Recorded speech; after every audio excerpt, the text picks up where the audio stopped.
Olá, mais uma vez para a nossa palestra sobre desobsessão, obsessão e desobsessão. Estamos estudando através do livro da Sueli Calda Schubert, também do Livro dos Espíritos e o Evangelho segundo o Espiritismo.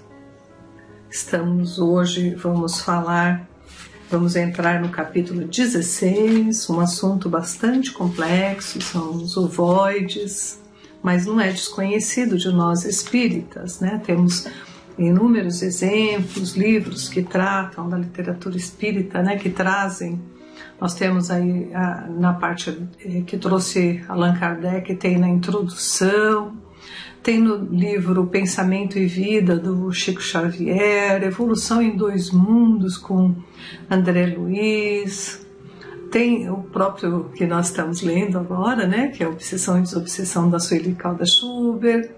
Nós temos no livro Libertação, também do Chico Xavier. Temos o texto também, parte do texto, né, onde tem o livro Vampirismo, do Herculano Pires.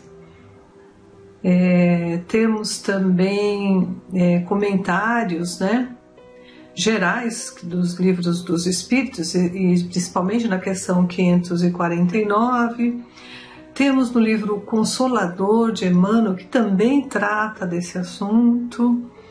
E também o livro Mediunidade, Vida e Comunicação, de Herculano Pires. Então não é um assunto estranho, porém ainda até hoje muitos espíritas se assustam, não gostam de ouvir, né? Mas é importante a gente passar também por esse capítulo. É um capítulo bastante esclarecedor e nós vamos tratar, né, para conhecer um pouco sobre isso. Agradecendo então a Deus, a Jesus, o amparo e o auxílio, e a nossa proposta desse estudo sobre obsessão e desobsessão, que eles possam nos acompanhar, esses espíritos amigos, que nós possamos desse aprendizado tirar o melhor para que nós possamos fazer a nossa reforma íntima, e assim entrarmos em contato com esses espíritos amigos, aqueles que querem e torcem por nós, e nós mesmos vamos pisando em terreno mais firme, conhecendo esses mecanismos para sairmos dessas situações. Agradecendo a Deus e a Jesus por tudo que temos, por tudo que somos até hoje, e sabendo que Jesus já havia falado, onde estivessem 2 ou mais pessoas reunidas em nome dele, ele também ali estaria. É com essa certeza que vamos iniciar o nosso estudo de hoje com a prece que ele nos ensinou. Pai nosso que estais nos céus, santificado seja o vosso nome, venha a nós o vosso reino, seja feita a vossa vontade, assim na terra como no céu. O pão nosso de cada dia nos dai hoje, perdoai as nossas dívidas, assim como nós perdoamos os nossos devedores. E não nos deixeis cair em novos erros, e livra-nos de todo o mal, que assim seja, graças a Deus e a Jesus. Vamos lá? Do livro, então, no capítulo 16, que trata ovoides, né, o livro da Sueli Calda Schubert. Vamos lá. O perispírito se dilata ou contrai, se transforma, presta-se, numa palavra, a todas as metamorfoses de acordo com a vontade que sobre ele atua. Então, ele age e tem alterações, mudanças, de acordo com a vontade que sobre ele atua. É de Allan Kardec, isto também está no livro dos médiuns, no item 56. A transubstanciação do corpo espiritual num corpo ovoide pode ocorrer nos seguintes casos. O homem selvagem, quando retorna após a morte do corpo denso ao plano espiritual, sente-se atemorizado diante do desconhecido. Sendo primitivo, não dispõe de conhecimentos espirituais e só tem condições de pensar em termos de vida tribal a que se acostumou. Diz-nos André Luiz que a própria vastidão cósmica o assusta, bem como a visão de espíritos. Mesmo os bons e sábios infunde-lhe grande temor. Dentro do estágio evolutivo que lhe é próprio, cresce à frente de deuses e por isso refugia-se na choça que lhe serviu de moradia terrestre. Eles voltam para sua moradia terrestre também, né? Anseia por retornar à taba onde vivera e ao convívio dos seus, e alimenta-se das vibrações dos que lhe são afins. Nessas condições, estabelece nele o monodeísmo, isto é, uma ideia fixa, abstraindo de tudo mais. O pensamento que lhe flui da mente permanece em circuito viciado, continuamente. É um monodeísmo auto-hipnotizante. Não havendo outros estímulos, os órgãos do corpo espiritual se retraem ou se atrofiam, tal como ocorre aos órgãos do corpo físico que, paralisados, se atrofiam. Aos poucos, esses órgãos do perispírito se voltam instintivamente para a sede do governo mental, onde se localizam. Ocultos e definhados no fulcro dos pensamentos em circuito fechado em si mesmos, quais implementos potenciais do germe vivo entre as paredes do ovo. Disse, então, que o desencarnado perdeu o seu corpo espiritual, transubstanciando-se num corpo ovoide. A forma ovoide guarda consigo todos os órgãos de exteriorização da alma, tanto nos planos espirituais quanto nos planos terrestres. Tal qual o ovo ou a semente, que trazem em si a ave e a árvore do futuro. Então, são espíritos, ovoides são espíritos que perderam a sua formação do corpo, né, que normalmente é parecido com últimas encarnações ou é plasmado com as encarnações mais importantes de nossas vidas, mas aqui ele perde a forma e volta a ser como se fosse um ovo, né? Por isso o nome ovoide. São situações bastante desequilibrantes, né? Desencarnados em profundo desequilíbrio, aspirando a vingar-se ou portadores de vicioso apego, envolvem e influenciam aqueles que lhes são objetos de perseguição ou atenção e auto-hipnotizam-se com as próprias ideias que se repetem indefinidamente.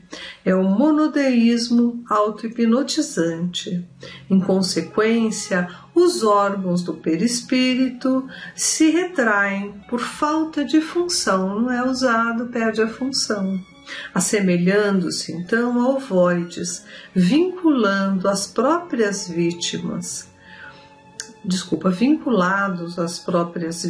de que modo geral lhe aceitam mecanicamente a influenciação, por trazerem os fatores predisponentes, quais sejam a culpa, o remorso, o ódio, o egoísmo, que externam em vibrações incessantes sob o controle e comando da mente. Configura-se nesse caso a parasitose espiritual. O hóspede, né, que está no ovo, o ovoide aí, o obsessor, passa a viver no clima pessoal do hospedeiro, o obsediado. Essa situação pode se prolongar até mesmo após a morte física da vítima, dependendo da gravidade das dívidas e a natureza dos compromissos existentes entre ambos. Os grandes criminosos, os pervertidos, os trânsfugas do dever, ao desencarnar, ver-se-ão atormentados pela visão repetida e constante dos próprios crimes, aquela ideia fixa, né? É quase também igual ao suicídio, só lhe aparece aquela ideia fixa. Ele não consegue pensar em outra coisa, porque ali aqueles espíritos que estão em formato ovoide, né, que perderam a forma do corpo, se acoplam em determinadas regiões, né, do perispírito do obsediado e lhes infunde a ideia. Que ideias são essas? A ideia que ele falou aqui, olha, que trazem a culpa, então eles sabendo dos nossos erros, eles potencializam e lembram sempre que nós somos culpados, né, que somos inferiores, o remorso, né, ele agiganta o remorso, ele acelera o ódio, ele traz sentimentos negativos, né, o egoísmo. E aqui no caso, né, ele aproveita de todas as emanações de viciações, então ele incentiva os vícios porque ele quer se alimentar desse vício. Ele utiliza ali, mas aqui já é um caso de endoparasitose, que ele até vai no perispírito, de perispírito para perispírito, né? Os obsessores utilizam desse ovoides para intensificar o cerco sobre as suas vítimas. Também tem aqueles que são os chefes, né, que comandam espíritos que estão nessa condição, nessa situação, e ali os alojam para que eles não deixem a pessoa pensar, né? Ela pensa toda hora em suicídio, ela pensa como ela é inferior, como ela não vale nada, e é um processo normalmente a vingança sempre de autodestruição, né?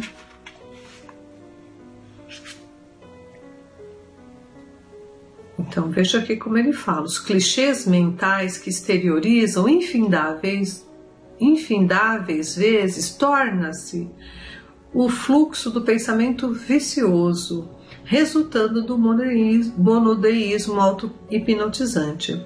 E tal como nos casos anteriores, perdem os órgãos do corpo espiritual, também se transformando em ovoides. Os obsessores usam desses ovoides para intensificar o cerco sobre suas vítimas e mantendo-os a estas. Instala-se daí em diante o parasitismo espiritual, envolvido nos fluidos dos obsessores, com o pensamento controlado e cerceado, com o cérebro em desequilíbrio pela interferência hipnótica dos algozes.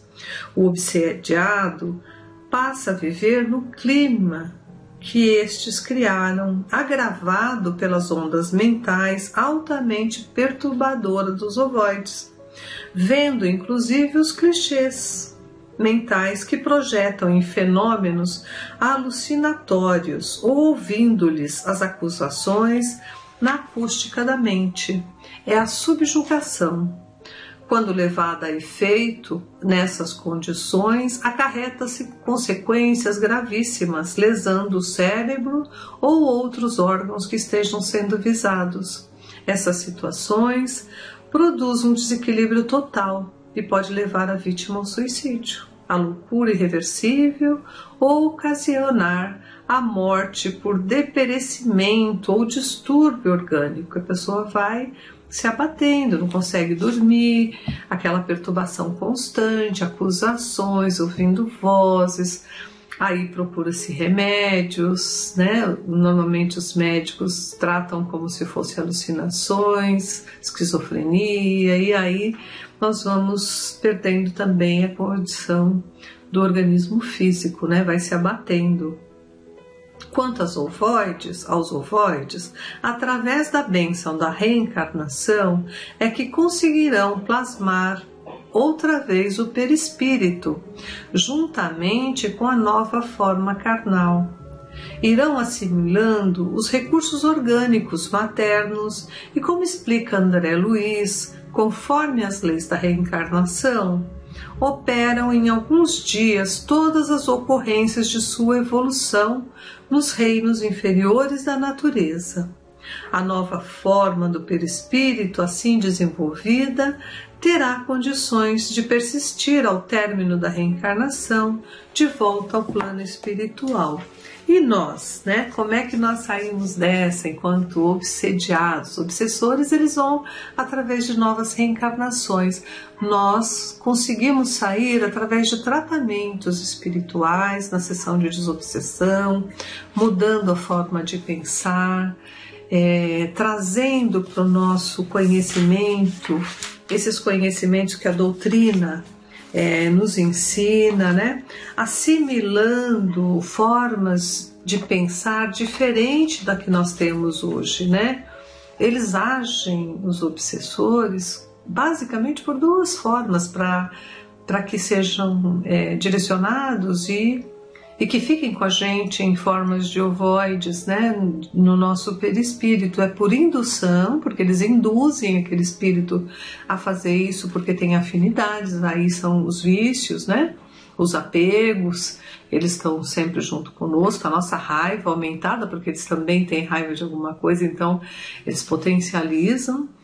E o monitoramento, eles ficam ali também só monitorando a gente. Para o momento que a gente cair um pouquinho, eles aumentam e fica difícil de a gente sair. Mas como que a gente sai, né? Mudando o nosso pensamento, porque isso é uma espiral negativa.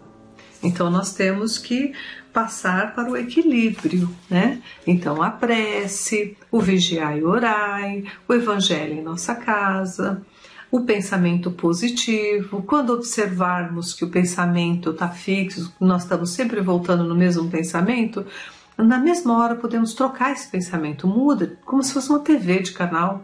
Eles vão enfraquecendo, eles não conseguem nos atingir e deixa de ter utilidade, né? Claro que não é um processo fácil, mas é perfeitamente possível para que nós possamos ter atitudes mais positivas, no bem, na caridade, seremos ajudados por Deus e por Jesus, como os próprios ovoides, que nem têm a formação mais de organismo do corpo, né? Se os perispíritos estão ali com deformações, eles conseguem ajuda. Imagine a gente que está pensando, pedindo, né? Recebemos uma ajuda imensa. E hoje não vai dar mais muito para falar, porque nosso tempo foi bastante longo, né?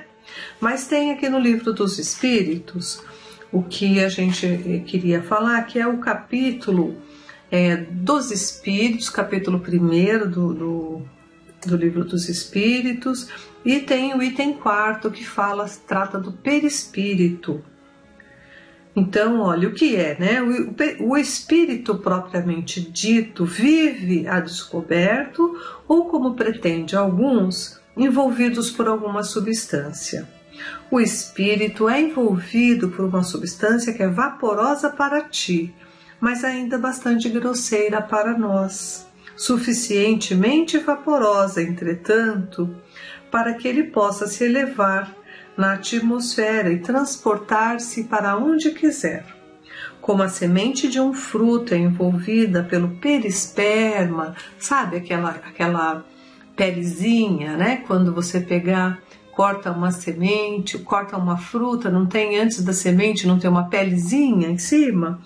Ele fala que é parecido como se fosse o perisperma que cobre a semente, é o perispírito que cobre o espírito, né?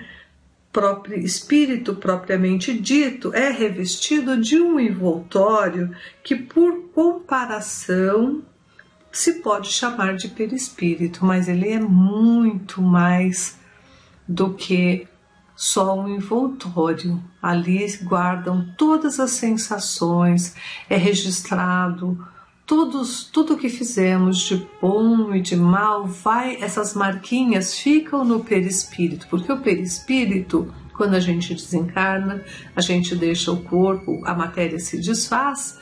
E onde que ficam os registros de tudo que fizemos, né? É no perispírito. O espírito também recebe as cargas, né, de aprendizados, de tempos em tempos são transferidos.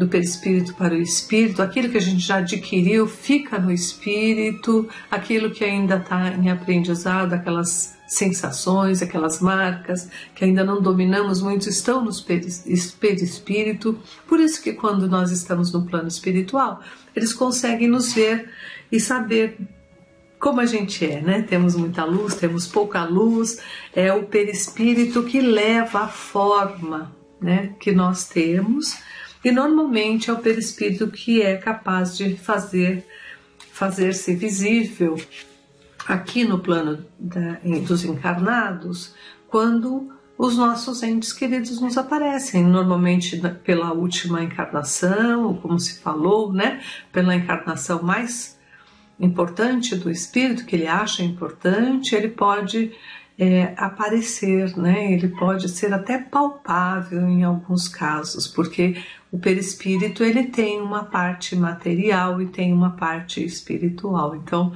é a mistura dos dois, por isso que em ambos ambientes ele pode sim ser visto e pode agir, né? Tanto pode agir também para melhorar, para a cura. O passe é dado para o físico, mas e também para o espírito.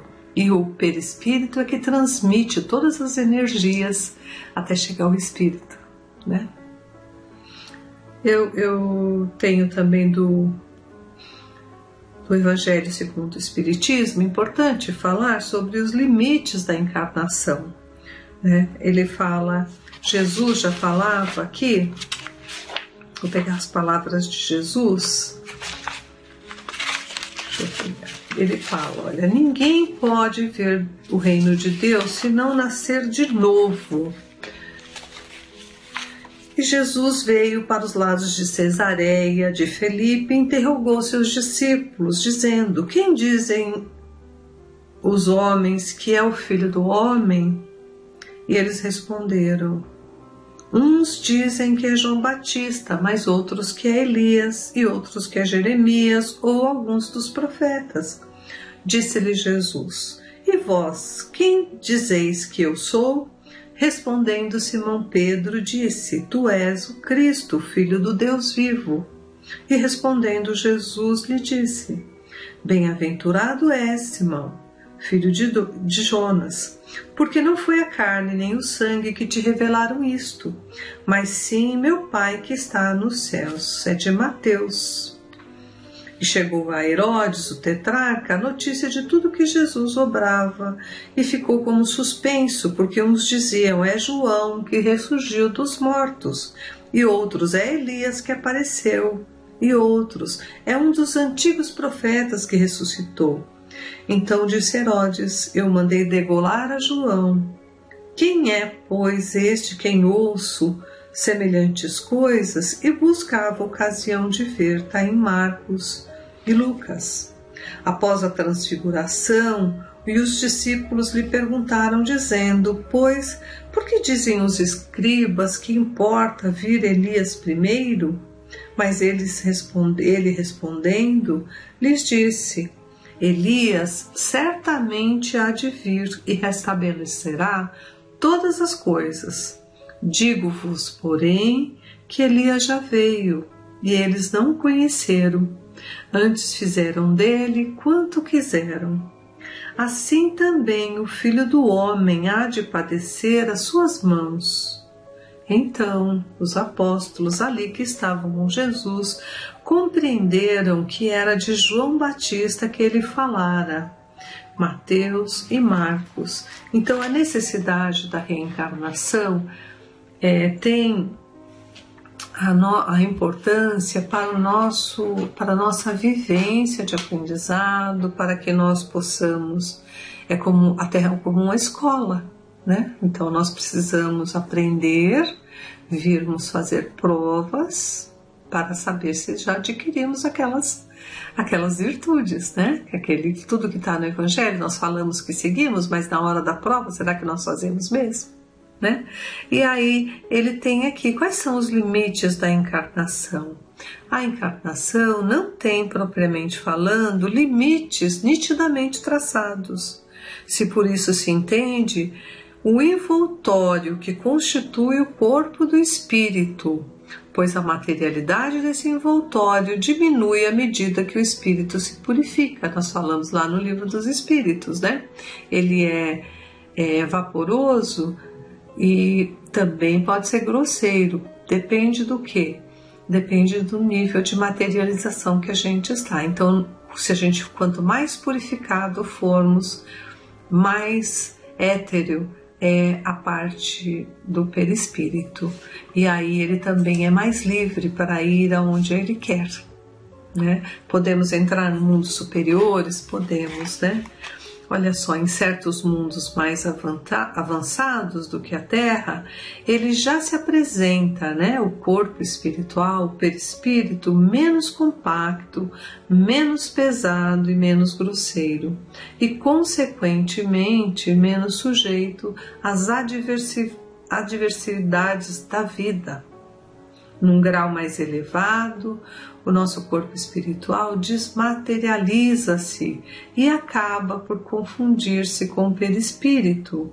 De acordo com o mundo a que é chamado a viver, ele se reveste do envoltório apropriado à natureza desse mundo. Então, da mesma forma, nós sabemos que os espíritos muito avançados, que já não têm essa parte tão grosseira, né, fazem sacrifícios enormes para virem aqui com a gente, convivendo como homens encarnados na Terra, né, para que possam trazer, né, conhecimento, vivenciando, nos mostrando o caminho como é de luz. É lento, mas de imediato o que fica para hoje é que a gente precisa modificar o nosso modo de pensar, ser mais positivo, mais perto de Jesus, mais perto de Deus, junto aos aprendizados do Evangelho, tentando praticar tudo aquilo que Jesus ensinou. Nós vamos ter uma grande defesa contra esses espíritos que querem que nós caiamos de novo. Não podemos deixar, né? Vamos seguir a luz de Jesus, né? O amor modifica tudo. É isso, gente. Muito obrigada por hoje.